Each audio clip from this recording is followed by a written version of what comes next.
Hello मेरे प्यारे प्यारे बच्चों, स्टूडेंट्स, साइंस वर्ल्ड के यूट्यूब चैनल पर आप सभी बच्चों का स्वागत है।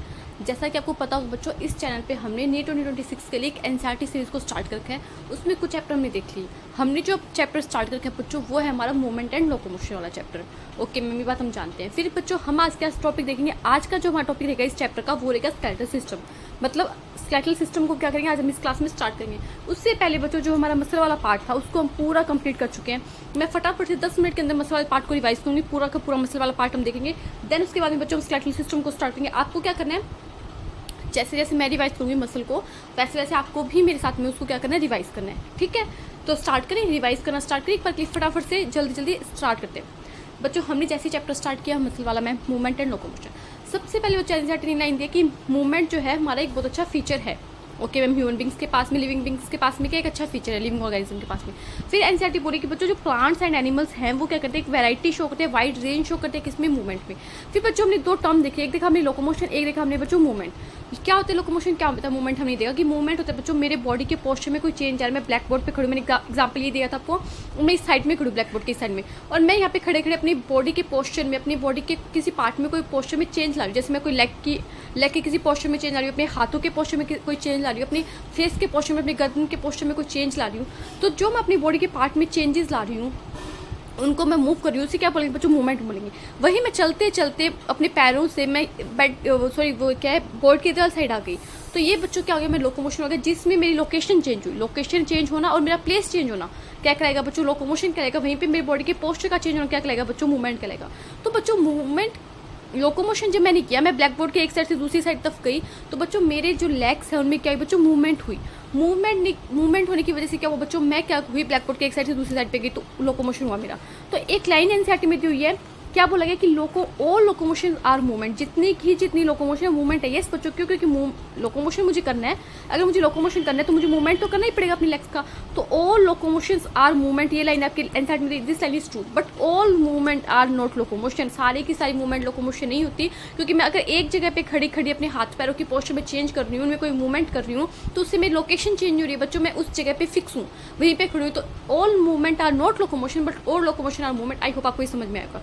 ओके मैम, फिर एनसीईआरटी ने क्या बोला बच्चों, एक हमें साइटोप्लाज्मिक स्ट्रीमिंग करके एनसीईआरटी में वर्ड दिया हुआ है। साइटोप्लाज्मिक स्ट्रीमिंग किस में दिखती है बच्चों, अमीबा में दिखती है। अमीबा कुछ इस टाइप का एनिमल होता है, प्रोटिस्टा में आता है, यूनिसेलुलर होता है। ये अमीबा क्या करता है बच्चों, अपने ऐसे साइटोप्लाज्म की स्ट्रीमिंग करवा के ऐसे स्यूडोपोडिया बना लेते हैं, जिसे बोलते हैं झूठे पैर। स्यूडो का मतलब झूठा और पोडिया का मतलब पैर, झूठे पैर बना लेते हैं, जो बच्चों क्या करते हैं इसकी लोकोमोशन या मूवमेंट करने में हेल्प करते हैं। ठीक है बच्चों, तो ये हो गया साइटोप्लाज्मिक स्ट्रीमिंग। सबसे सिंपलेस्ट फॉर्म होती है मूवमेंट की, और किसमें मिलती है बच्चों, अमीबा में मिलती है।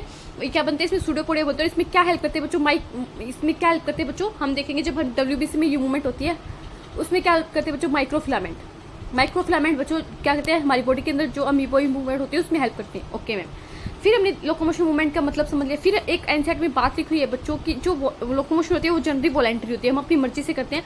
लोकोमोशन जो होती है जनरली कैसी होती है, वॉलंटरी नेचर में होती है। ओके मैम, फिर एनसीईआरटी लिखा है कि लोकोमोशन करने के लिए, मूवमेंट करने के लिए हमें डिफरेंट स्ट्रक्चर नहीं चाहिए। एक ही स्ट्रक्चर हमारी लोकोमोशन शो करती है, एक ही स्ट्रक्चर हमारी मूवमेंट शो कर सकती है। एग्जाम्पल पैरामीशियम जिसको हम स्लीपर क्यूल बोलते हैं, ये तो युगलिना सा लग रहा है। पैरामीशियम जिसे हम क्या बोलते हैं बच्चों, स्लीपर क्यूल बोलते हैं। ये भी एक प्रोटिस्टा का मेंबर, और इसमें बच्चों क्या मिलती है, इसकी पूरी बॉडी पे मिलती है सीलिया।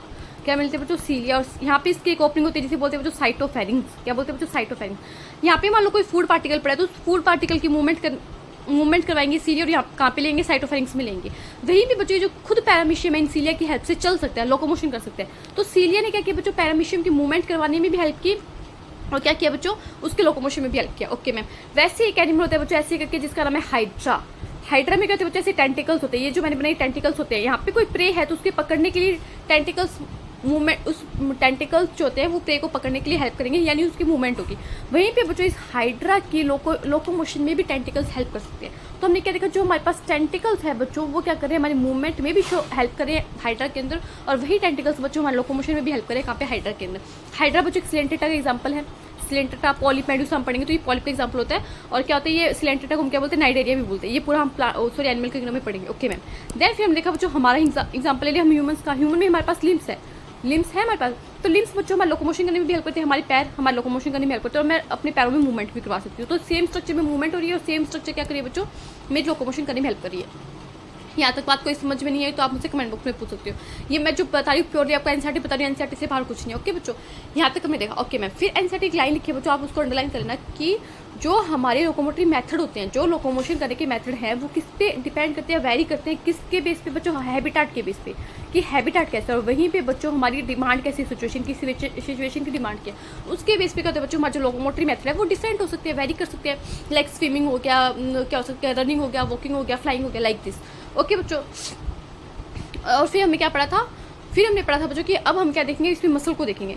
सबसे पहले एनसीईआरटी ने इस पर नेक्स्ट टॉपिक दिया हुआ, ये तो इंट्रोडक्शन वाला पार्ट था। फिर उसके बाद में फर्स्ट टॉपिक आता है बच्चों हमारे इसका चैप्टर का, type of movement. First topic है बच्चों टाइप्स ऑफ मूवमेंट। कितने टाइप की मूवमेंट होती है, 3 टाइप की मूवमेंट हमने एनसीईआरटी में देखी है हमारी ह्यूमन बॉडी के अंदर। इन ह्यूमन बॉडी कितने टाइप की मूवमेंट मिलेगी बच्चों, 3 टाइप की। फर्स्ट इज अमीबॉइड, जो अभी हमने देखा था अमीबॉइड मूवमेंट सबसे सिंपलेस्ट मूव होते हैं, इसकी एग्जांपल याद रखने। अमीबॉइड मूवमेंट के हमें क्या करने एग्जांपल याद रखने। फर्स्ट इज ल्यूकोप्लास्ट नहीं बच्चों, हर बार मैं गलत बोलती हूँ, ल्यूकोसाइट कहते हैं बच्चों WBC। हमने पढ़ के आए WBC को क्या बोलते हैं बच्चों, ल्यूकोसाइट बोलते हैं, मतलब व्हाइट ब्लड सेल्स। ओके, और एक हमें ध्यान रखना मैक्रोफेज। इनमें क्या मिलेगी बच्चों, अमीबॉइड मूवमेंट मिलेगी, जो सबसे बॉडी की सिंपलेस्ट मूवमेंट है। क्या होगा, साइटोप्लाज्मिक स्ट्रीमिंग होगी, ये साइटोप्लाज्मिक स्ट्रीमिंग करेंगे सेल्स। इनमें क्या बनेंगे, स्यूडोपोडिया बनेंगे मैम।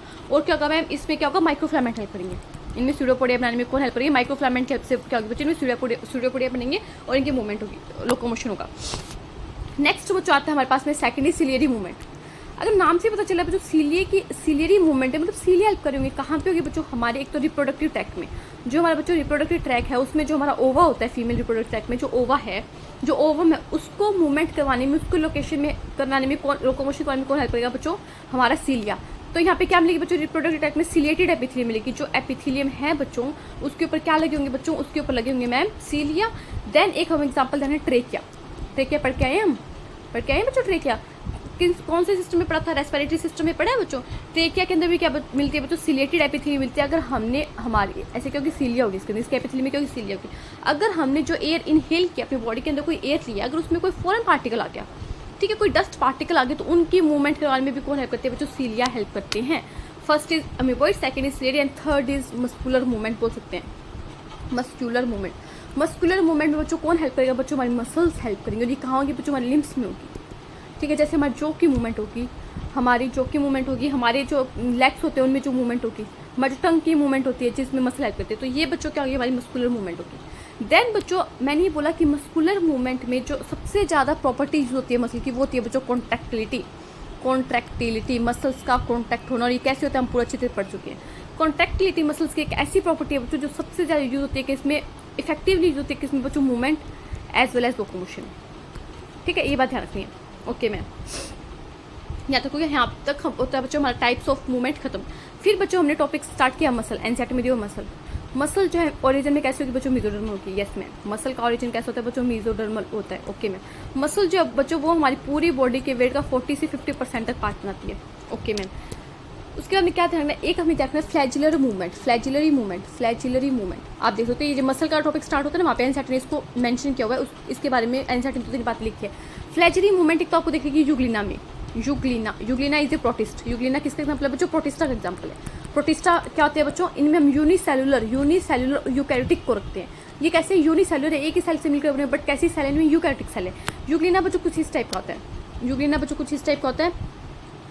और यहाँ पे से क्या मिलती है, 2 फ्लैजिला मिलती है। एक तो होती है बड़ी फ्लैजिला और एक होती है छोटी फ्लैजिला। और ये फ्लैजिला क्या करती है बच्चों, इसकी मूवमेंट और लोकोमोशन में हेल्प करती है। तो फर्स्ट किस में मिलेगी, यूग्लिना में मिलेगी। सेकंड फ्लैजिली मूवमेंट हमें ध्यान रखिए बच्चों कहाँ मिलती है, हमारा जो स्पर्मेटोजोआ होता है, स्पर्मेटोजोआ यानी स्पर्म का ही दूसरा नाम क्या बच्चों, स्पर्मेटोजोआ, जो मेल में मिलता है। मेल के जो मेल गैमीट होता है उसको क्या बोलते हैं बच्चों, स्पर्मेटोजोआ बोलते हैं, स्पर्म बोलते हैं। उसकी मूवमेंट में आपको बच्चों जैसे यहाँ पे हेड हो गया, ये हेड वाला पार्ट आ गया। देन क्या होता है, इसका मिडिल पीस आता है। देन उसकी कहती है बच्चों ऐसे टेल आती है। ठीक है, इसकी जो टेल होती है, यहाँ पे जो टेल वाला रीजन होता है बच्चों, यहाँ पे क्या होती है बच्चों, हमारी क्या होती है, फ्लैजिला होती है, जो इसकी मूवमेंट में हेल्प करती है।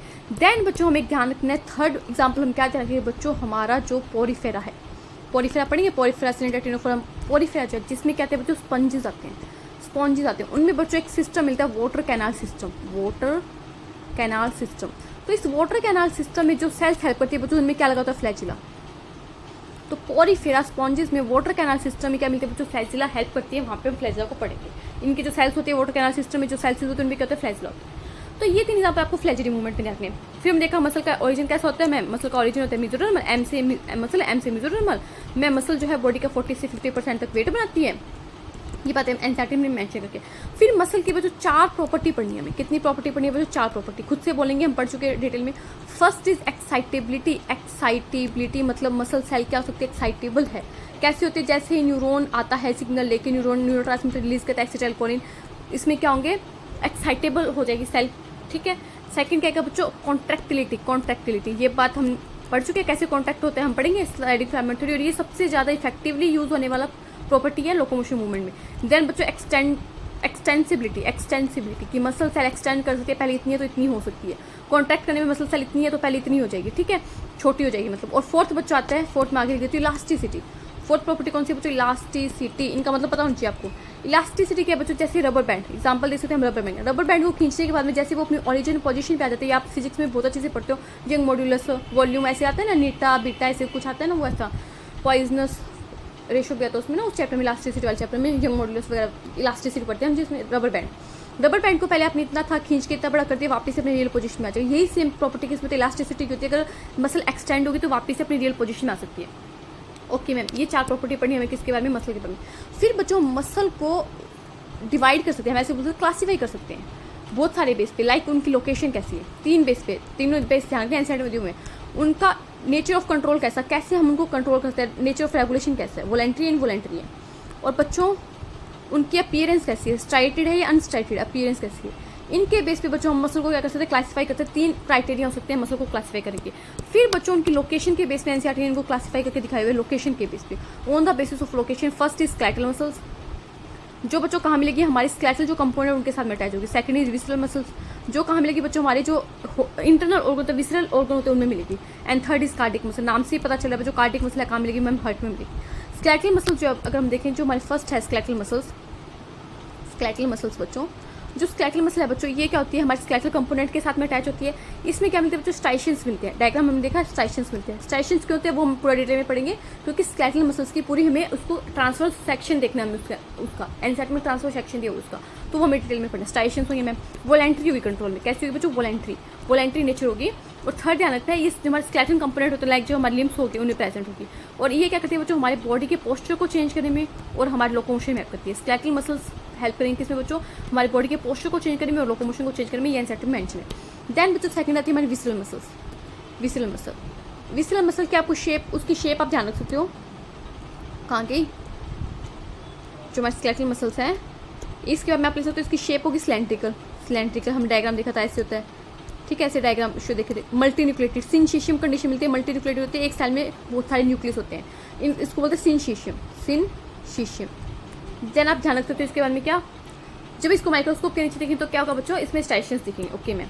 देन हमें देखना है बच्चों विसरल मसल काम लेके बच्चों, हमारा जो इंटेस्टाइन हो गया, जैसे हमारा इंटेस्टाइन एक इंटरनल ऑर्गन है, जो हमारा रिप्रोडक्टिव ट्रैक हो गया,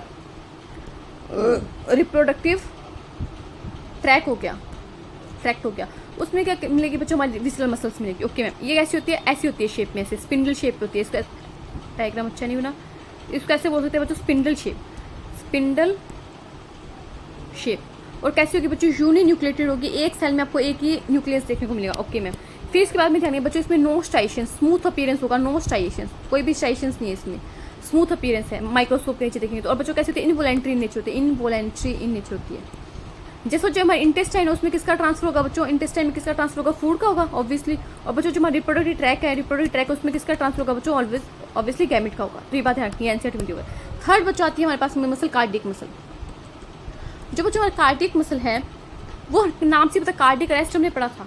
कार्डियक वर्ड किसके लिए था बच्चों, हर्ट के लिए, तो हर्ट में मिलेगी बच्चों। ये कैसी होती है, इनवॉलंटरी नेचर होती है, इनवॉलंटरी इन नेचर मतलब इनवॉलंटरी होगी। सेकंड इज स्ट्राइशंस होंगे, स्ट्राइटेड होगी बच्चों। ब्रांच होती है, जब अब इसका डायग्राम देखो तो ऐसे इसमें ब्रांचेस नजर आती है हमें। ये कैसी होती है बच्चों, ब्रांच होती है बच्चों। इसमें एक प्रॉपर्टी मिलती है जहाँ पे इसकी ब्रांचेस होती है, उनके जंक्शन पे हमें एक डिस्क देखने को मिलती है जिसे बोलते हैं इंटरकैलेटेड डिस्क। और ये एज गैप जंक्शन बिहेव करती है। इंटरकैलेटेड डिस्क किसकी तरह काम करती है बच्चों, एज अ गैप जंक्शन, ठीक है मैम। और फिर हमें क्या ध्यान रखना, इनवॉलंटरी होगी, स्ट्राइशंस होंगे, ब्रांचेस होंगी और यूनिन्यूक्लिएटेड होती है। एक सेल के अंदर एक न्यूक्लियस होता है, यूनिन्यूक्लिएटेड कंडीशन होती है। और मसल्स होती है, उनकी शेप कैसी होगी बच्चों, सिलेंड्रिकल। हो गया यहाँ तक 3 टाइप के मसल पढ़े। देन बच्चों एनसीईआरटी लिखा कि जो हमारी स्केलेटल मसल्स है उसको हम पढ़ेंगे डिटेल में। तो बच्चों जो हमारे स्केलेटल मसल्स को पढ़ेंगे डिटेल में, जैसे ही बच्चों ये मान लो कोई मसल है, स्केलेटल मसल है, इसको मैंने ऐसे काट के इसका ट्रांसफर सेक्शन देखा, स्केलेटल मसल है ये स्केलेटल मसल, इसका काट के मैंने ट्रांसफर सेक्शन देखा तो कैसे देखेगी, देखो देख चुके हम इसका ट्रांसफर सेक्शन। ये है बच्चों मेरी मसल, मसल के अंदर बच्चों मुझे दिखेंगे मसल बंडल। ये क्या है बच्चों, मसल बंडल, जिन्हें प्यार से नाम बोलते हैं फेसिकल, ध्यान रखते हैं फेसिकल। ये मसल बंडल जो है मेरे मसल के अंदर ऐसे कोलाजनस कनेक्टिव टिश्यू के अंदर ऐसे बंध के रहते हैं, ठीक है। इनके बाहर ऐसे कोलाजनस कनेक्टिव टिश्यू मिलता है जिसमें ये बंधे होते हैं, उसे बोलते हैं बच्चों फेशिया। इस कोलाजनस कनेक्टिव टिश्यू क्या बोलेंगे बच्चों, फेशिया। बच्चों मसल बंडल के अंदर मुझे मिलेंगे मसल फाइबर, मसल बंडल के अंदर मुझे क्या मिलेंगे बच्चों, मसल फाइबर। ये बच्चों मेरे मसल फाइबर, मसल फाइबर। और मसल फाइबर को क्या बोलते हैं बच्चों, मसल सेल। मतलब मसल सेल का दूसरा नाम क्या बच्चों, मसल फाइबर है। और अगर मैं एक मिनट मसल वापस में इसका ट्रांसफर सेक्शन बनाऊँ थोड़ा सा अच्छे से, ये क्या होगी, मसल होगी, नाम खुद से लिखेंगे। ये क्या होंगे, मेरे मसल बंडल होगी। ये मसल बंडल के अंदर मेरे मसल फाइबर होगी, जिन्हें मसल सेल बोलते हैं। उनके अंदर मिलते हैं मुझे बच्चों मायोफिलामेंट, मायोफिलामेंट, और जिसे बोलेंगे मायोफाइब्रिल्स। एक ही बंदे के दौरान मायोफिलामेंट और मायोफाइब्रिल्स। और ये किससे मिलकर मिलते हैं बच्चों, एक्टिन और मायोसिन से, एक्टिन और मायोसिन। और इनके ही बच्चों क्या होता है, पैरेलल अरेंज होने की वजह से क्या होते हैं बच्चों, स्ट्राइशंस होते हैं। ये एक्टिन और मायोसिन, ये मायोफाइब्रिल्स है, ये क्या होते हैं बच्चों, पैरेलल अरेंज होते हैं, पैरेलली अरेंज होते हैं, जिनकी वजह से क्या होते हैं बच्चों, स्ट्राइशंस नजर जाते हैं मुझे किसमें, मेरे स्केलेटल मसल्स में। ओके मैम, तो आप इसको एक लिखना चाहो ऐसे लिख सकते हो, सबसे पहले मसल होगी, एक लाइन में लिखना चाहो तो मसल के अंदर मसल बंडल होंगे, लिख सकते हो खुद से, यस और नो। मसल बंडल के अंदर क्या होगा बच्चों, मसल बंडल को क्या बोलते हैं बच्चों, मसल क्या बोलते हैं, फेसिकल, सॉरी फेसिकल, क्या बोलते हैं बच्चों, फेसिकल बोलते हैं। फेसिकल के बाहर आप नीचे लिख सकते हो फेशिया मिलेगा, आप इसके नीचे नोट करो ये क्या, कोलाजनस कनेक्टिव टिश्यू है, कोलाजनस कनेक्टिव टिश्यू, जिसके अंदर मसल बंडल दसे रहेंगे। नीचे से एक्स्ट्रा भी नोट कर लेना। मसल बंडल के अंदर क्या मिलेंगे बच्चों, मसल फाइबर, मसल फाइबर। और मसल फाइबर को प्यार से हम क्या बोलेंगे बच्चों, मसल सेल, मसल सेल। और मसल सेल के अंदर बच्चों क्या मिलेंगे, मायोफिलामेंट, मायोफिलामेंट। और मायोफिलामेंट को प्यार से क्या बोलेंगे बच्चों, मायोफाइब्रिल्स। यस नोट कर सकते हो, लिख सकते हो खुद से, यस और नो बच्चों, यस में लिख सकते हैं। ओके बच्चों, फिर हमें प्यार रखना बच्चों, जो हमारी मसल है, मसल जो सेल है, मसल सेल जो है, उसकी जो प्लाज्मा मेम्ब्रेन है बच्चों, उसे तो मैं बोलूँगी क्या, क्या बोलूँगी, सार्कोप्लाज्मा, सार्कोप्लाज्मा, सार्कोप्लाज्मा नहीं बच्चों, सार्कोप्लाज्मा तो इसको साइटोप्लाज्मा होगा, सार्कोलेमा, सॉरी, सार्कोलेमा, क्या बोलेंगे बच्चों, सार्कोलेमा। देन मैं इसको जो साइटोप्लाज्मा उसे क्या बोलूँगी, सार्कोप्लाज्मा। सार्को वर्ड इसके लिए कहाँ पे है, मसल के लिए। देन इसमें जो एंडोप्लाज्मिक रेटिकुलम मिलेगी उसे क्या बोलूँगी, सार्कोप्लाज्मिक रेटिकुलम। और इस किसका स्टोरेज होगी बच्चों, कैल्शियम का, कैल्शियम भर भर के होगा किसमें, साइटोप्लाज्मिक रेटिकुलम में। फिर हम देखते हैं बच्चों स्ट्राइशंस कैसे होते हैं। जो स्केलेटल मसल है, मैंने बोला स्केलेटल मसल्स के ऊपर स्ट्राइशंस है, स्ट्राइशंस है, तो कैसे होते हैं स्ट्राइशन बच्चों, स्केलेटल मसल्स के अंदर हमें 2 बैंड दिखते हैं, 2 band. First is I band, आप इसको ऐसे फ्लो चार्ट की फॉर्म में नोट करते हो, first is I band, second is A band, ठीक है। नेक्स्ट पेज पे जो आई बैंड होता है बच्चों, इसकी फुल फॉर्म है isotropic band, isotropic band. Then बच्चों वहीं पे जो मेरा ए बैंड है उसकी फुल फॉर्म है बच्चों anisotropic band. Okay ma'am, जो मैम मेरा आई बैंड है वो किससे मिलकर बना होगा, थिन फिलामेंट से। किससे मिलकर बना होगा बच्चों, थिन फिलामेंट से। वहीं पे बच्चों जो मेरा ए बैंड है वो किससे मिलकर बना होगा बच्चों, थिक फिलामेंट से, थिक फिलामेंट से। ओके मैम, आप नोट कर सकते हो इसे। थिन फिलामेंट में कौन सी प्रोटीन होगी बच्चों, एक्टिन प्रोटीन। वहीं पे जो मैं थिक फिलामेंट है उसमें कौन सी प्रोटीन होगी बच्चों, मायोसिन प्रोटीन। तो आप लिख सकते हो आई बैंड और ए बैंड। आई बैंड को मैं बोलूंगी लाइट बैंड, ए बैंड को बोलूंगी बच्चों मैं डार्क बैंड, डार्क बैंड। इनके पैरेलल अरेंज होने की वजह से, पैरेलल अरेंज होने की वजह से क्या होता है बच्चों, स्केलेटल मसल्स पे क्या होते हैं बच्चों, स्ट्राइशंस होते हैं, स्ट्राइशंस होते हैं। यस, सही हो गया, बात समझने की। फिर आप एक बात हमने क्या देखी थी बच्चों, एक बात हमने देखी थी कि मैम जो हमारी मसल है, मसल है बच्चों जो हमारी, उसकी जो हमारी फंक्शनल यूनिट है बच्चों, मसल की जो हमारी फंक्शनल यूनिट है वो क्या मैम, वो है बच्चों सार्कोमियर। क्या मैम, सार्कोमियर। और सार्कोमियर क्या होता है बच्चों, two successive Z line, 2 successive जो जेड लाइन है, सक्सेसिव जेड लाइन के बीच की, the area between the 2 successive Z line, ऐसे होते हैं 2 सक्सेसिव जेड लाइन के बीच में, ऐसे हिंदी में लिखो, के बीच में जो डिस्टेंस है, में डिस्टेंस जो है वो क्या बच्चों, सार्कोमियर है। जो डिस्टेंस है बच्चों क्या है सार्कोमीटर, कैसे बनता है देखते हैं, इसमें क्या क्या आता है वो देखते हैं। देखो बच्चों, ये एक जेड लाइन बनाई, दूसरी जेड लाइन बनाई, तीसरी जेड लाइन बनाई, चौथी जेड लाइन बनाई। ये है बच्चों Z line, Z line, Z line, Z line. Z line जो होती है बच्चों वो क्या होती है, नोट करेंगे, इलास्टिक फाइबर से मिलकर बनती है। किससे मिलकर बनती है बच्चों, इलास्टिक फाइबर से, ध्यान रखेंगे बात। ओके मैम, तो जो जेड लाइन बनाई बच्चों मैंने, उनके बीच में बच्चों मुझे क्या दिखती है, एम लाइन दिखती है।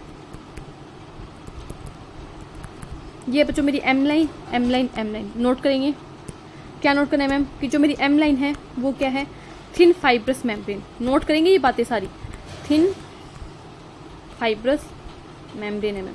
ये रिवाइज करने का सेक्शन चले, ये मत बोला मैम आप इतना फास्ट कैसे बोल रहे हो, ये रिवाइज करने हम आपको खुद से रिवाइज करने, पूरा डिटेल में एनसीईआरटी से पढ़ चुके हैं। एक बार मैं आपको रिवाइज करवा लूँ, ठीक है।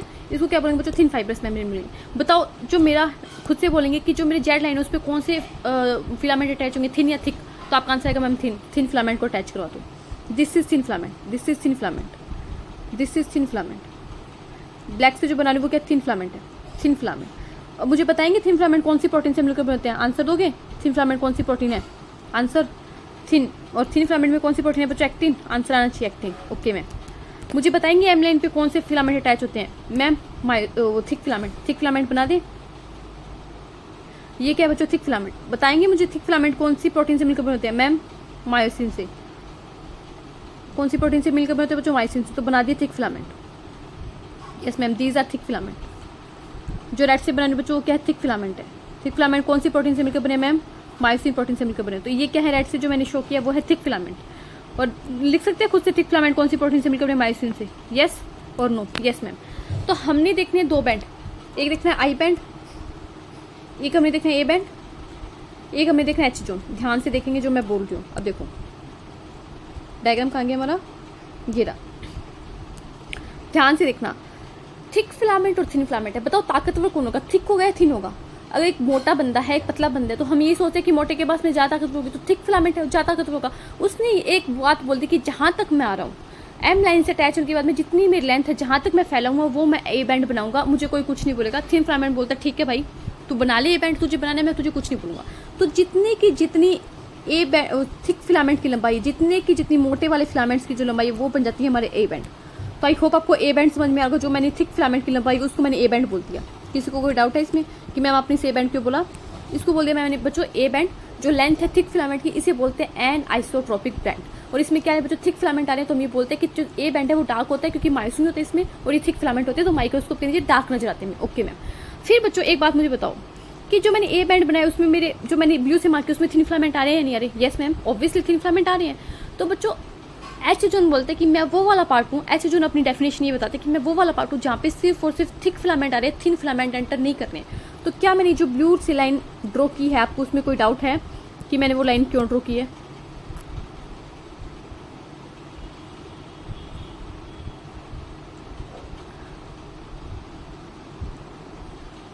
जो ब्लू से मैंने जो लाइन ड्रॉ की है क्या उसमें ओनली ऑन थिक फिलामेंट आ रहे हैं? थिन फिलामेंट देखो बाहर रह गए, थिक फिलामेंट देखो जो मैं ब्लू से दिखा रही हूँ बाहर रह गए, थिन फिलामेंट आ रहे, सॉरी थिन फिलामेंट बाहर रह गए, इसमें ओनली थिक फिलामेंट आ रहा है। ए बैंड का वो वाला पार्ट बच्चों, एच जोन क्या है, ए बैंड का वो वाला पार्ट जहाँ पे ओनली और ओनली सिर्फ थिक फिलामेंट आते हैं, थिन फिलामेंट एंटर नहीं करता, उससे बोलते हैं एच जोन।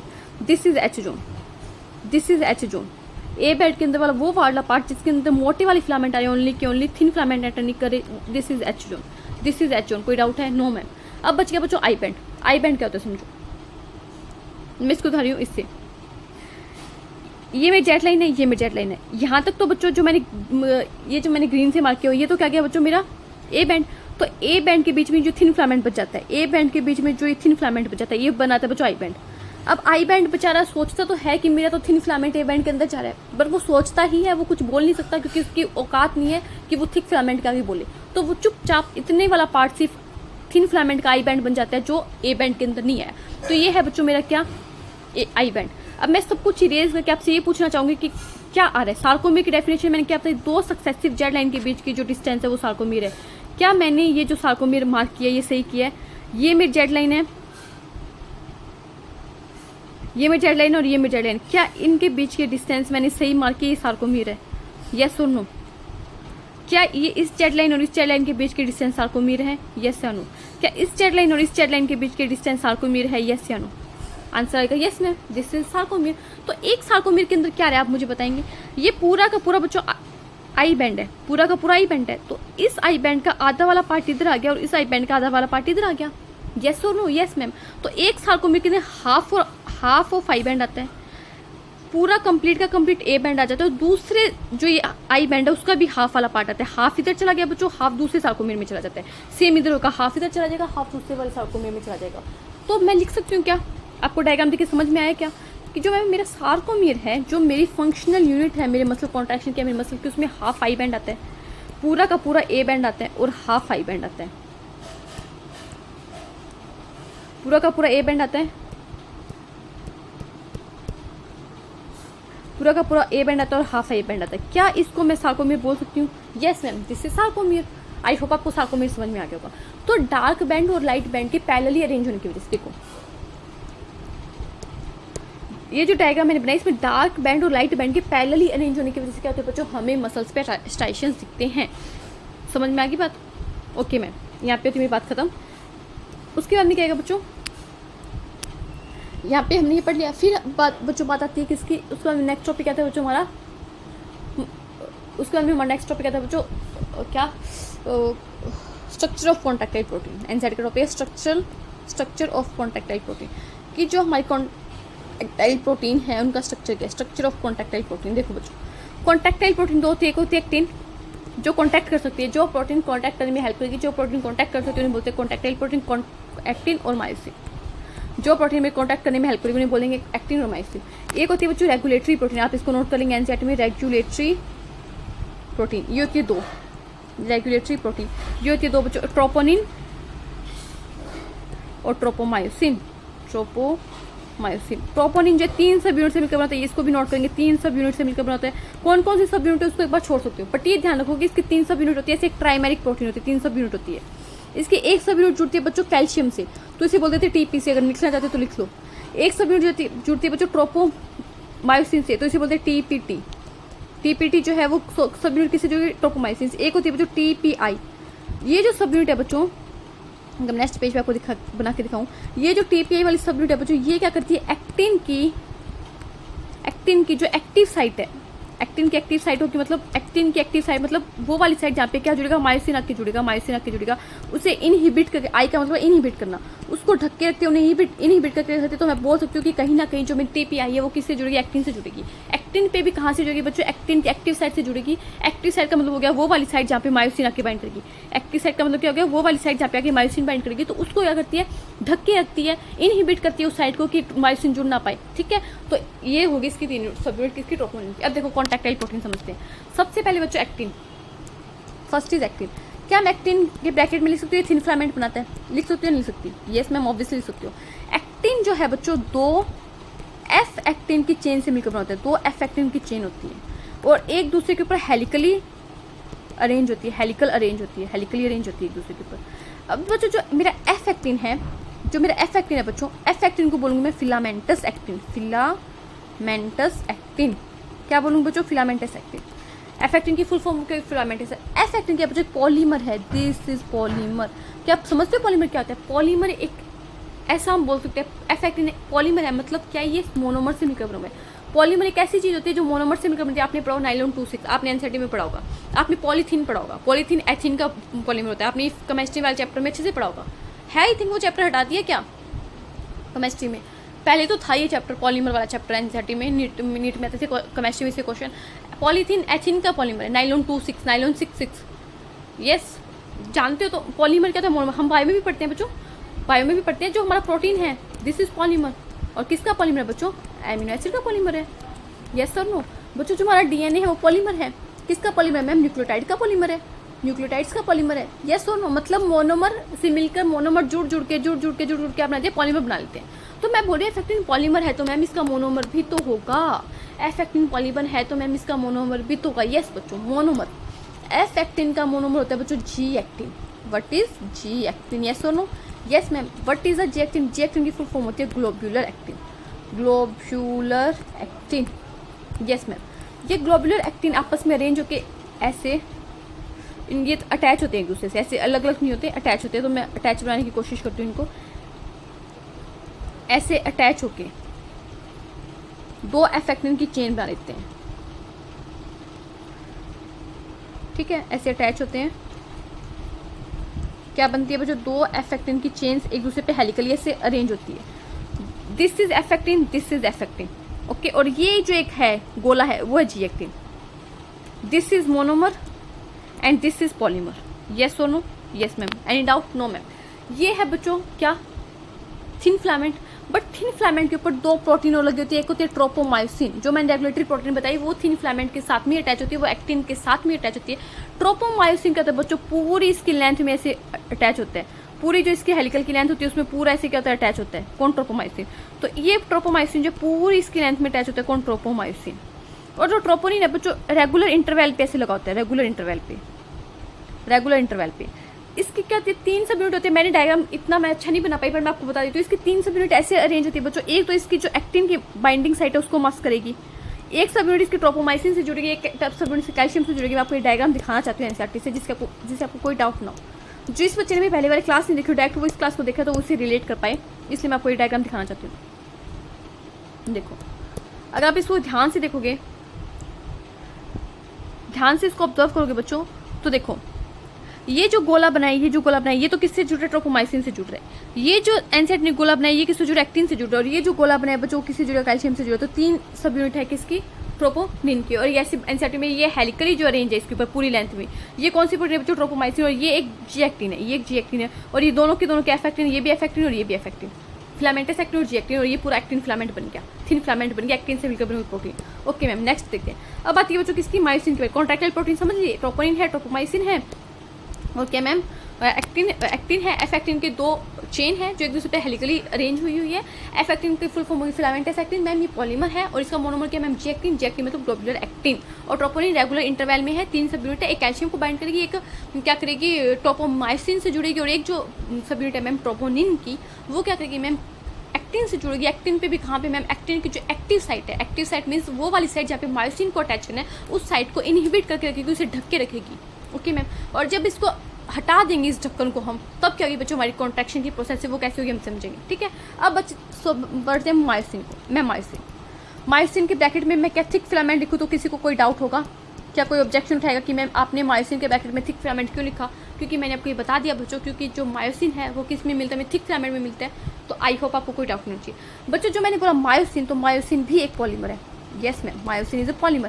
तो क्या मैम मायोसिन पॉलीमर है तो इसका मोनोमर होगा। यस बच्चों, पॉलीमर है तो मोनोमर ऑब्वियसली होगा।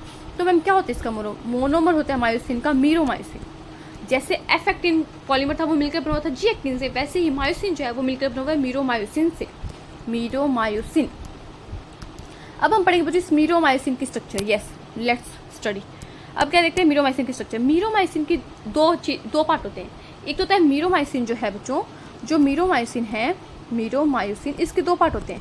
एक होता है लाइट वाला पार्ट, जिसको बोलते हैं LMM, light meromyosin. What is this, light meromyosin. Doubt किसी को। एक होता है मैम HMM, जिसको बोलते हैं ma'am heavy meromyosin. Okay ma'am, अब स्ट्रक्चर बनाते हैं। देखो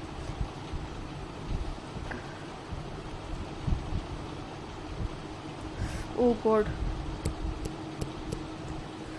स्ट्रक्चर बनाते हैं बच्चों। देखिए दोबारा से ट्राई करते हैं।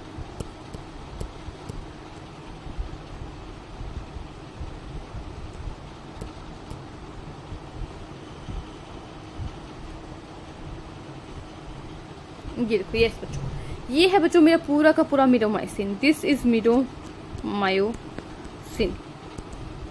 ये जो है बच्चों टेल है, आपको देखते ही पता चलेगा। ये है बच्चों इसका हेड वाला पार्ट, दिस इज हेड।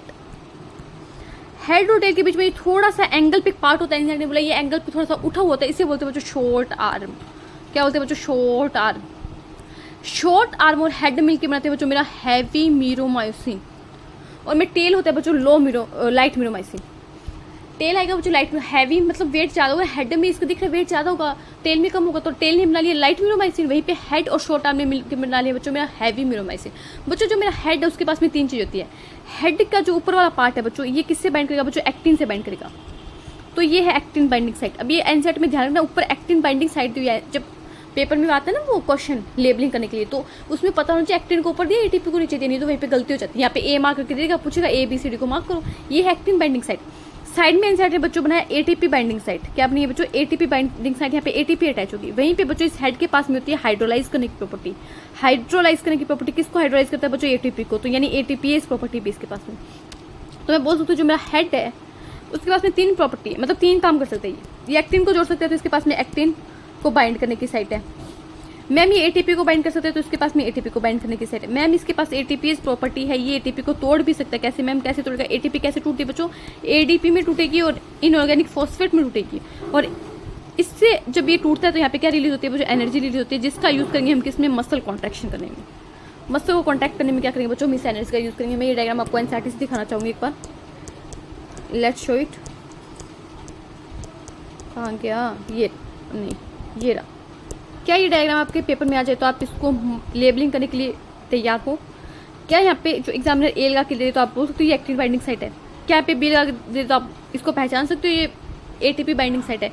क्या यहाँ पे ऐसे एरो करके सी लगा दे तो क्या पहचान सकते हो ये हेड है? और क्या ये पूरा क्रॉस आर्म? ये मैं बताना भूल गई। ये जो हेड है बच्चों, ये जो हेड और यहाँ पे ये जो उठा हुआ पार्ट है इसे बोला short arm. Short arm, head और शॉर्ट आर्म को मिला के बोलते हैं क्रॉस आर्म। क्रॉस आर्म आप ध्यान रखेंगे। और ये है बच्चों में टेल। टेल तो पूछ ले आपसे क्रॉस आर्म क्या होता है? Cross arm, what is cross arm? पूछ ले कोई एग्जामिनर तो इसमें मीरोमाइसिन का हेड आ जाएगा और मीरोमाइसिन का क्या आ जाएगा? शॉर्ट आर्म आ जाएगा। इनको मिला के क्या बोलेंगे बच्चों? क्रॉस आर्म बोलेंगे। और यही क्या बच्चों? हमारा हैवी मीरोमाइसिन है। यही क्या बच्चों? मेरा हैवी मीरोमाइसिन है। डाउट नहीं मैम। अब बच्चों हमने कॉन्टैक्टाइल प्रोटीन की स्ट्रक्चर समझ ली। अब कैसे बन जाएगा मायोसिन? कैसे बन? एक्टिन तो थिन फिलामेंट तो मैंने बना दिया। थिन फिलामेंट कैसे बना? 2 एफ एक्टिन की चेन है, हेलिकली अरेंज है। जी एक्टिन मिल कैसे एफ एक्टिन बना दी और वो हेलिकली अरेंज होगी और 2 रेगुलेटरी प्रोटीन लगा दी। मायोसिन कैसे बनेगा बच्चों? मायोसिन ऐसे बनेगा। एक मीरोमाइसिन, ये मतलब एक पूरा मीरोमाइसिन, ये ऐसे नहीं कि ये 2 मीरोमाइसिन, ये एक मीरोमाइसिन है, एक मीरोमाइसिन। एक मीरोमाइसिन के पास में 2 ऐसे हेड होते हैं। फिर दूसरा मीरोमाइसिन ऐसे अटैच हो जाएगा, फिर ऐसे तीसरा मीरोमाइसिन ऐसे अटैच हो जाएगा, इनके टेल्स आपस में। फिर चौथा मीरोमाइसिन ऐसे अटैच हो जाएगा। तो ऐसे ये पॉलीमर बन गया मीरोमाइसिन का और ये क्या बन गया? मायोसिन बन गया। तो ऐसे कहते हैं बच्चों हमारा मायोसिन बनता है। Okay ma'am. अब हम देखेंगे बच्चों स्लाइडिंग फिलामेंट थ्योरी जो है मसल कॉन्ट्रैक्शन की। मसल कॉन्ट्रैक्शन की स्लाइडिंग फिलामेंट थ्योरी जो किसको एक्सप्लेन करती है बच्चों? हमारे मसल के कॉन्ट्रैक्शन को समझाती है।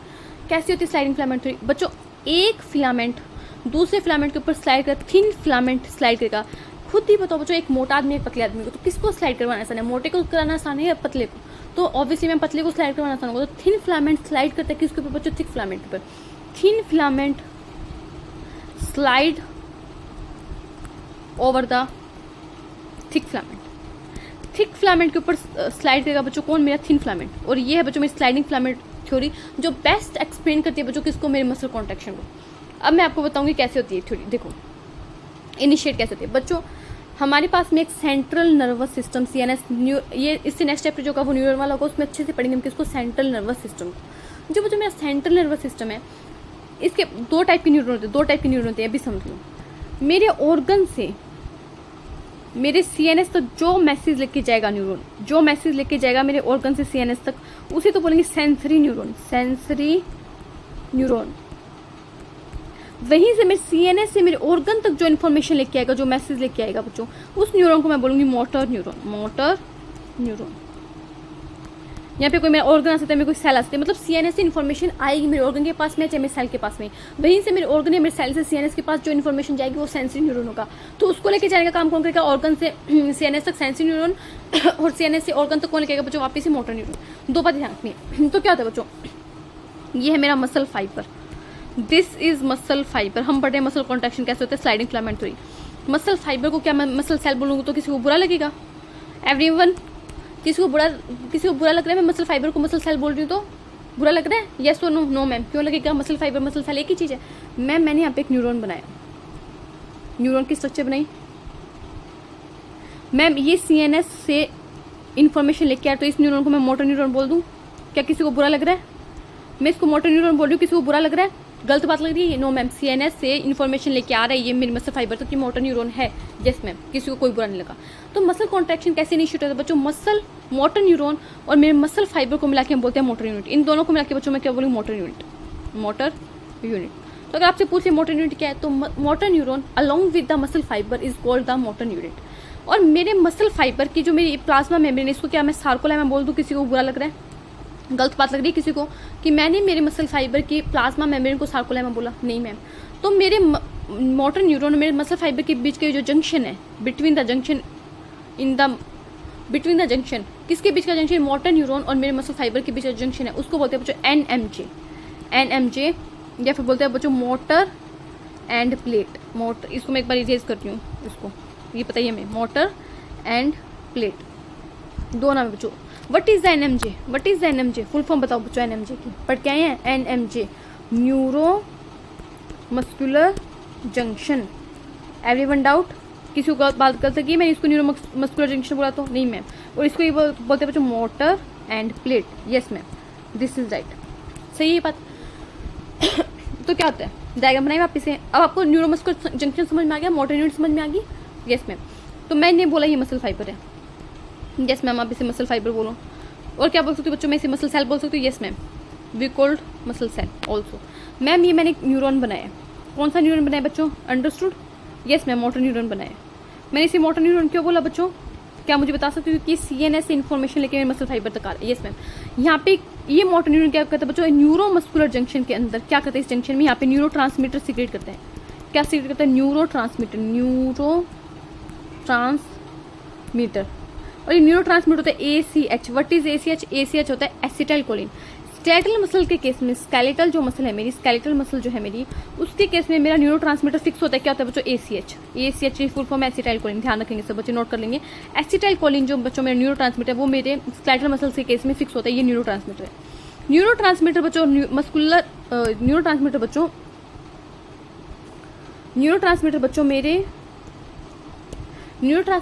मेरे मोटर न्यूरॉन ने कहाँ पे सीक्रेट कर दिया बच्चों? कहाँ पे सीक्रेट कर दिया? यहाँ पे कर दिया NMJ में, न्यूरोमस्कुलर जंक्शन में। इसको मैं रेज करूँ, आप समझ के NMJ लिखते हैं, मैं न्यूरोमस्कुलर जंक्शन में। बच्चों जो मैं प्लाज्मा मेम्ब्रेन, जो मेरी सार्कुलम है, यहाँ पे होते हैं ACH के रिसेप्टर। ये क्या बने? ACH रिसेप्टर जो एसिटाइल कोलिन को रिसेप्ट करेंगे, इसको रिसेप्टर है यहाँ पे। तो ACH यहाँ पे आगे लग जाता है, ACH लग गया यहाँ पे आगे। जैसे ही बच्चों ACH जो है मेरा ACH रिसेप्टर पे आके लगता है, एसिटाइल कोलिन मेरा एसिटाइल कोलिन के रिसेप्टर पे आके लगता है, तो ये सेल जो है मेरी मसल सेल कैसे हो जाती है? एक्साइट हो जाती है, एक्साइटेबल हो जाती है। इसमें क्या होता है? एक्साइटेशन आ जाता है। और क्या होता है बच्चों, मेरे जो सार्कोप्लाज्मिक रेटिकुलम है, मेरे जो SR है, वो क्या रिलीज कर देती है बच्चों? कैल्शियम रिलीज कर देती है। और मैंने आपको बताया था बच्चों, ये जो मेरा सार्कोप्लाज्मिक रेटिकुलम ने एसिटाइल कोलिन के रिसेप्टर आने से जो एक्साइटेड हुई मेरी सेल, मसल सेल, उसने जो सार्कोप्लाज्मिक रेटिकुलम ने जो मेरा कैल्शियम रिलीज किया, ये जाते हैं बच्चों TPC पे, ट्रोपोनिन की C वाली सब यूनिट पे, और वहाँ पे जाके बन जाता है। जैसे ही बच्चों TPC पे कैल्शियम आयन बनता, तो ट्रोपोनिन प्लस ट्रोपोमायोसिन दोनों बच्चों वहाँ हट जाते हैं। कहाँ से? मेरे थिन फिलामेंट से, मेरे एक्टिन से हट जाते हैं। जैसे ये दोनों हटे, वहाँ से हट जाते हैं, तो मेरी जो एक्टिन की एक्टिव साइट थी बच्चों, वो ओपन हो गई। एक्टिव साइट ओपन हो गई, जहाँ पे कौन बाइंड करेगा बच्चों? मायोसिन बाइंड करेगा। अब ऐसी होती है स्लाइडिंग फिलामेंट थ्योरी स्टार्ट। कैसे स्टार्ट? इसमें मैं न्यूरोट्रांसमीटर रिलीज हुआ, मोटर न्यूरॉन ने CNS से मोटर न्यूरॉन ने क्या किया? न्यूरोट्रांसमीटर रिलीज किया, एसिटाइल कोलिन बच्चों। मैम एसिटाइल कोलिन जो है वो न्यूरोमस्कुलर जंक्शन में रिलीज होता है। सार्कोलेमा पर, मसल फाइबर की जो सार्कोलेमा है, उसमें बच्चों एसिटाइल कोलिन के रिसेप्टर होते हैं। एसिटाइल कोलिन के रिसेप्टर से बाइंड कर जाता है।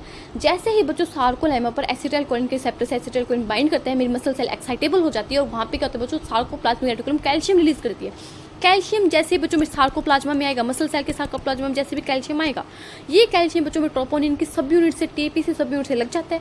जैसे ही बच्चों TPC सब यूनिट से मेरा कैल्शियम लगता है ट्रोपोनिन पे, ट्रोपोनिन और ट्रोपोमाइसिन मेरे एक्टिन की एक्टिव साइड से हट जाते हैं। जो इनिबिट कर रखा था वो इनिबिशन खत्म हो जाता है, वो हट जाते हैं, और मेरी एक्टिन की एक्टिव साइड क्या होती है? ओपन हो जाती है। किसके लिए बच्चों? मायोसिन के लिए, कि वहाँ पे आगे मायोसिन अटैच कर ले। अब क्या होता है बच्चों? ये एक्टिन है, ये मायोसिन है, मायोसिन एक्टिन को पकड़ के उसको अंदर खींच देगा, एक अपने ऊपर स्लाइड करवा लेगा। तो यही तो बच्चों में स्लाइडिंग फिलामेंट थ्योरी है, कि थिन फिलामेंट थिक फिलामेंट के ऊपर स्लाइड कर गया।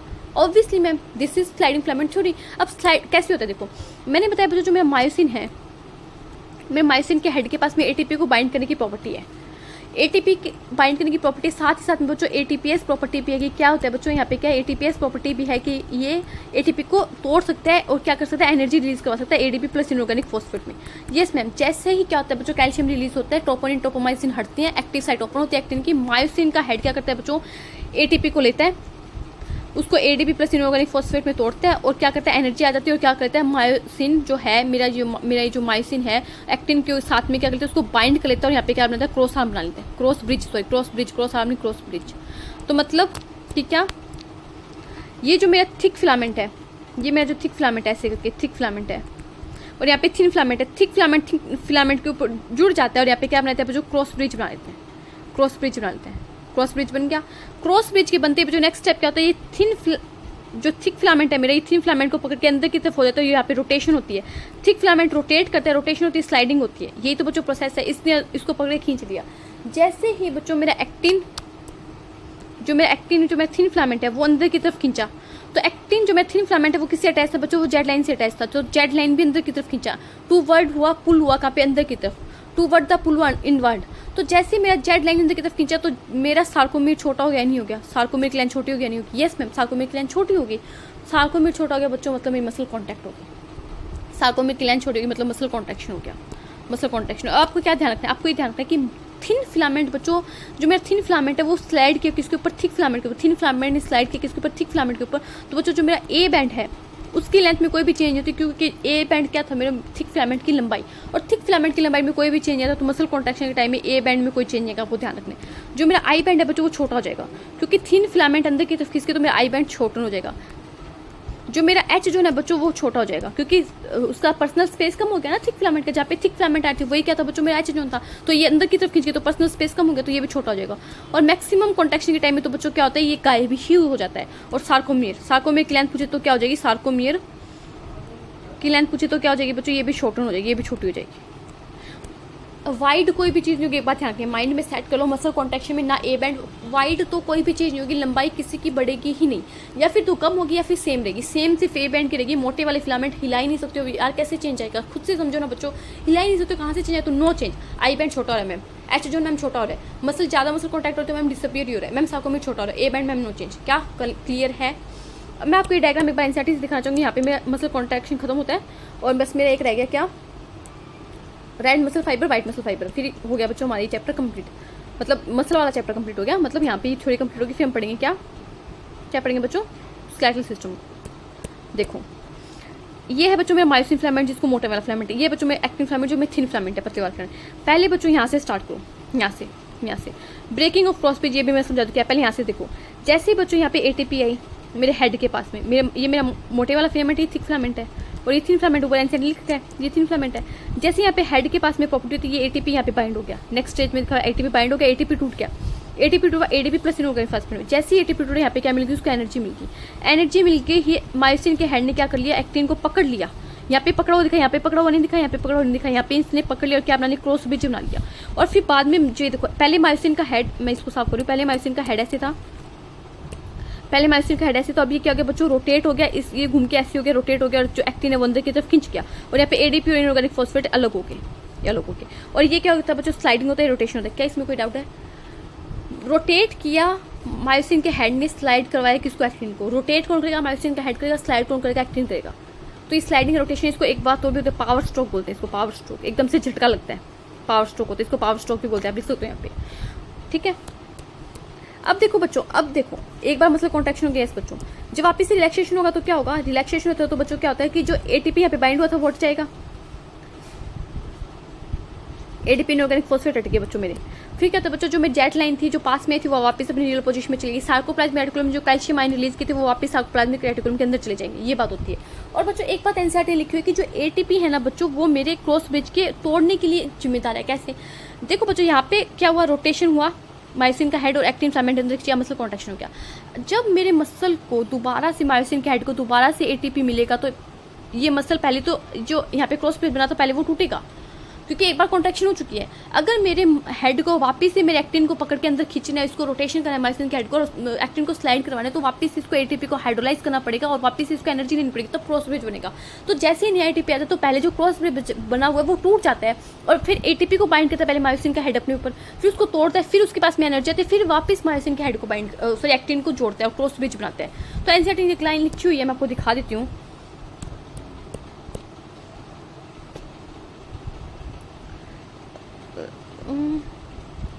ये रहा एनसीईआरटी ने यहाँ पे लिखी हुई है, a new ATP binds and the cross bridge is broken, जैसे the ATP is again hydrolyse the myosin head.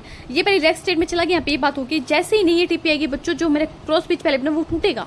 तो एटीपी के आने से क्रॉस ब्रिज पहले टूटता है, फिर वो एटीपी पहले जो क्रॉस ब्रिज टूटा पहले बना तो फिर वो टूटा, फिर मायोसिन के हेड ने पहले एटीपी को हाइड्रोलाइज किया, फिर एटीपी हाइड्रोलाइज होगा, फिर एटीपी के बाद में वापस एनर्जी आएगी, तो वापस ही वो मायोसिन का ये जो पूरा साइकिल है क्रॉस ब्रिज फॉर्मेशन का वो वापस से दोहरा जाएगा। तो ये बात एनसीईआरटी लिखी आप, आई होप तब भी बच्चों क्या किया एनसीईआरटी ने, यहाँ पे एटीपी को दिखाए हुए, यहाँ पे एटीपी को, यहाँ पे क्रॉस ब्रिज ब्रेकिंग लिखा हुआ है। समझ में आ रही है मेरी बात? तब भी ये टीपी को यहाँ पे दिखाया क्रॉस ब्रिज ब्रेकिंग एनसीईआरटी ने लिखा हुआ है। तो यहाँ पे बच्चों मेरा होता है चैप्टर कंप्लीट। अब मेरी एक बात रहेगी, दो टाइप के मसल फाइबर एनसीईआरटी डिफाइन किया, एक तो red muscle fibre, red muscle fibre, एक है बच्चों white muscle fibre, white muscle fibre. Red से नाम से पता चला बच्चों रेड है तो इसका अपीयरेंस कैसा हो, रेड होगा, क्यों? Due to high amount of NCERT ऐसे का, due to high amount of myoglobin. बच्चों हीमोग्लोबिन पढ़ा था हमने एक चैप्टर में, फ्लूइड वाले ब्लड वाले चैप्टर, मायोग्लोबिन पढ़ा था, सॉरी हीमोग्लोबिन पढ़ा था। वैसे बच्चों मायोग्लोबिन क्या करता है, बच्चों मायोग्लोबिन क्या करता है, ये स्टोर करता है किसको, ऑक्सीजन को। और इसकी वजह से बच्चों रेड मसल फाइबर का कलर कैसा होता है, रेड होता है। जो मेरे रेड मसल फाइबर है बच्चों उसमें मायोग्लोबिन हाई अमाउंट में मिलेगा। बच्चों इनमें जो माइटोकॉन्ड्रिया है वो भी हाई अमाउंट में मिलेगा। बच्चों जो मेरे यहाँ पे माइटोकॉन्ड्रिया हाई अमाउंट में, ऑक्सीजन भी हाई अमाउंट में, तो यहाँ पे कौन सा रेस्पिरेशन चलेगा बच्चों, एरोबिक रेस्पिरेशन। और बच्चों यहाँ पे जो सार्कोप्लाज्मिक रेटिकुलम होती है, जो एसआर होती है, वो कम होती है, बात ध्यान रखेंगे। माइटोकॉन्ड्रिया भी हाई है, मायोग्लोबिन भी हाई है, स्टोर ऑक्सीजन भी हाई है, एरोबिक रेस्पिरेशन चल रहा है, बट बच्चों सार्कोप्लाज्मिक रेटिकुलम कम होती है यहाँ पे। Okay ma'am. उसके बाद में ध्यान रखना बच्चों व्हाइट मसल फाइबर, दूसरी मसल फाइबर पढ़ने बच्चों आपको व्हाइट मसल फाइबर, इसमें डिफरेंस करना सकते हैं, आप कर सकते हो। व्हाइट मसल फाइबर बच्चों जो व्हाइट मसल फाइबर, इसमें क्या होता है, लेस मायोग्लोबिन होता है, लेस मायोग्लोबिन कम है तो बच्चों स्टोर ऑक्सीजन भी कम होगी, तो इसकी वजह से इसका अपीयरेंस कैसा होता है, व्हाइट आता है। बच्चों इसमें माइटोकॉन्ड्रिया भी कम होते हैं, मैम इसमें सार्कोप्लाज्मिक रेटिकुलम ज़्यादा होती है मैम, इसमें एनाएरोबिक रेस्पिरेशन चलता है, एनाएरोबिक रेस्पिरेशन। मुझे बताएंगे एनाएरोबिक रेस्पिरेशन से क्या बनता है मसल में, मसल्स में बच्चों एनाएरोबिक रेस्पिरेशन से बनता है लैक्टिक एसिड, और इस लैक्टिक एसिड के एक्यूमुलेट होने की वजह से मेरे मसल में क्या आती है, फटीग आती है। और ड्यू टू एनाएरोबिक रेस्पिरेशन क्या होता है, इसका फॉर्मेशन होता है एनाएरोबिक रेस्पिरेशन से इसका एक्यूमुलेशन होता है मेरे मसल्स में, और फटीग आती है। तो ये बात है लैक्टिक एसिड के जमा होने की वजह से, ठीक है। आई होप आपको समझ में आएगा ये लेक्चर मैं आज यहीं पे खत्म करूँ। मैं स्केलेटल सिस्टम को स्टार्ट करना चाहती थी, बट पता नहीं मेरे माइंड में क्या है कि मैंने आपको क्या किया, पूरा वो जो चैप्टर था आपको एनसीईआरटी वाला, ये मसल वाला जो पॉइंट था, मैंने आपको ये मैं डायग्राम भी लेके आई थी आपके लिए, बट ठीक है कल क्लास में देखेंगे। आई होप आपको कोई डाउट नहीं है, कोई डाउट हो तो पूछ सकते हो। ये डायग्राम हमने पढ़ा, देन उसके बाद में हमने ये नेक्स्ट डायग्राम देखा, ठीक है। ये डायग्राम आप इसमें कोई डाउट हो तो आप पूछ सकते हो। ए बैंड कैसे दिखाया गया, ए बैंड कैसे दिखाया गया, ए बैंड जो मायोसिन की लेंथ है पूरी ए बैंड है, थिक फिलामेंट की लेंथ, और जेड लाइन है यहाँ पे बीच में, यहाँ पे एम लाइन होगी, और यहाँ पे जहाँ पे थिन फिलामेंट नहीं आ रहे, ओनली थिक फिलामेंट वो एच जोन है, और यहाँ पे ये आई बैंड है पूरा, और एक सार्कोमेर में हाफ आई बैंड आएगा, ठीक है, पूरा का पूरा ए बैंड आएगा, और वापस से हाफ आई बैंड आएगा, ठीक है। आई होप आपको इसमें कोई डाउट नहीं हो। उसके बाद में नेक्स्ट डायग्राम ये हमने समझ ही लिया, और ये हमने देख लिए थे डायग्राम, और उसके बाद में और ये डायग्राम भी हमने देख लिया, कोई डाउट नहीं आपको, आप मार्क कर सकते हो, यहाँ पे ये डायग्राम मार्क करने के लिए आते तो। आई होप आज लेक्चर आपको अच्छा होगा। थैंक यू क्लास देखने के लिए। वीडियो को लाइक शेयर सब्सक्राइब कर सकते हो अगर आपको वीडियो अच्छी लग रही है तो, ठीक है। बस मेरी एक बात मानो कि हंसते रहो, मुस्कुराते रहो, पढ़ते रहो। Bye bye.